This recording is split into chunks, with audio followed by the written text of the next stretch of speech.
อันนี้หน้าบอลผู้สาวแล้วก็เล็กน้อยมาลินเอาสบายดีโอ้ผู้สาว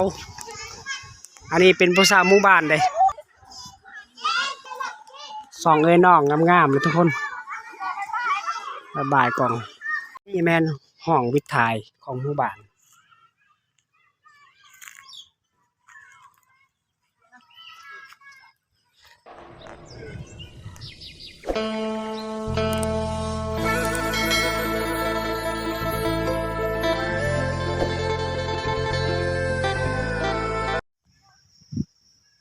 เอาทักทายสบายดีพ่อแม่พี่น้องปองไปเบิร์ดทุกคนยินดีฮู้จัก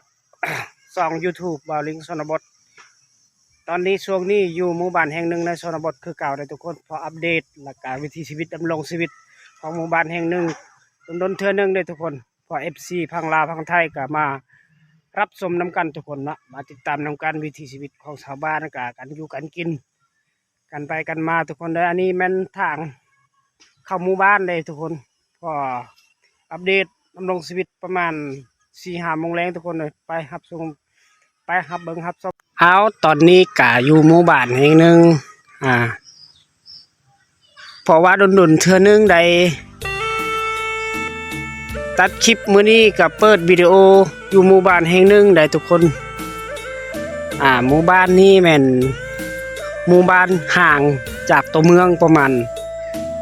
8 กิโลเมตรหรือ9 กิโลเมตรทุกคนประมาณซ้ำนี้เนาะทุกคนนะอันนี้นาเฮือนสารบ้าน2ของหมู่บ้าน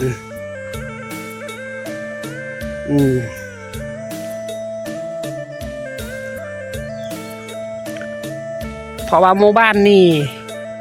กำลังเข้าเกี่ยมสักไห้ได้เพราะว่าเพิ่นตกกะไกลสิตกไปแล้วจุดให้กันแล้วเนาะทุกคนพอหมู่บ้านแห่งหนึ่งนี่ก็แล้วส่วนหลายคมเขตนี่แม่นเขาเจ้ามันส่วนหลายเฮ็ดให้ได้เฮ็ดนาหยังก็บ่มีทุกคนอันนี้บ่อนหมู่บ้านเลยเพราะว่าส่วนหลายเขาเจ้าเฮ็ดคันไดอันนี้เป็นคันไดดั้งเดิมเลยเพราะว่าคันไดนี่แม่นคันไดของทันสมัยว่าคันไดบ้านนอกอยู่นี่แกมันเป็นตองแบบนี้ได้ทุกคนอ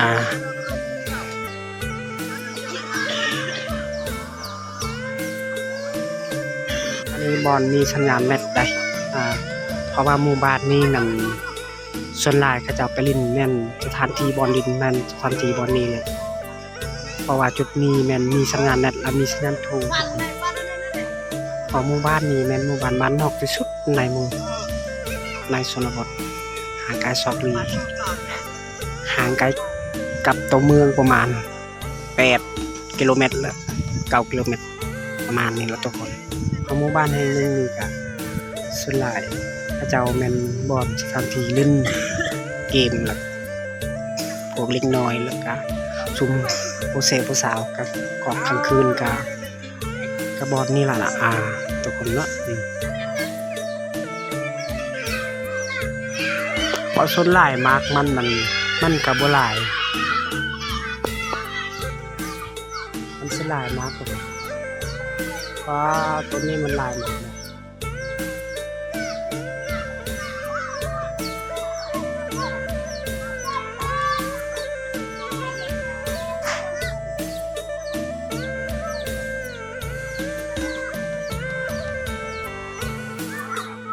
ไกลสิมันมืดครึ้มๆเลยทุกคนเพราะว่าตะเวนคำลงแรงแล้ว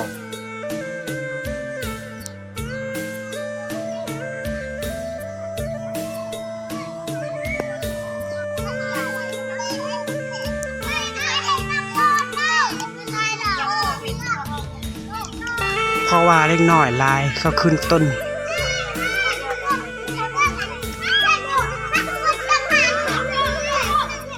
ตะกบเด่นครับขึ้นต้นตะกบปลา3 ลูกลิงเลยทุกคน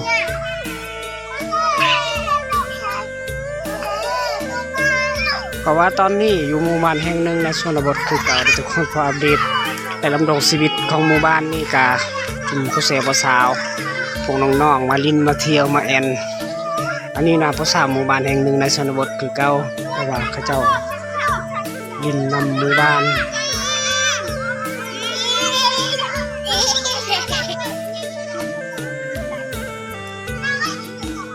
เอาตอนนี้กะอยู่หมู่บ้านแห่งหนึ่งเพราะว่าดุนๆเธอนึงใด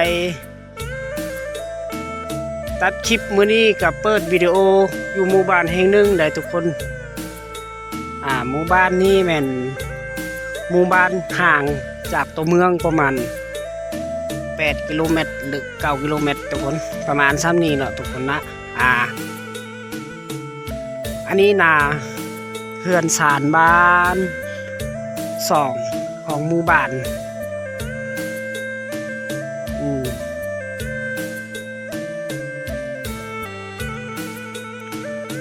เพราะว่าหมู่บ้านนี่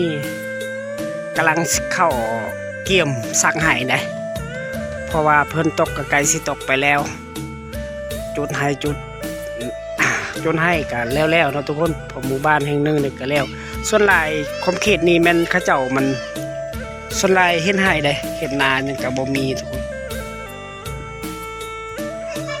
อันนี้หน้าบอนผู้สาวแล้วก็เล็กน้อยมาลินเอาสบายดีโอ้ผู้สาวอันนี้เป็น2เอ้ยน้องงามๆเลยทุกคนระบายกล่อง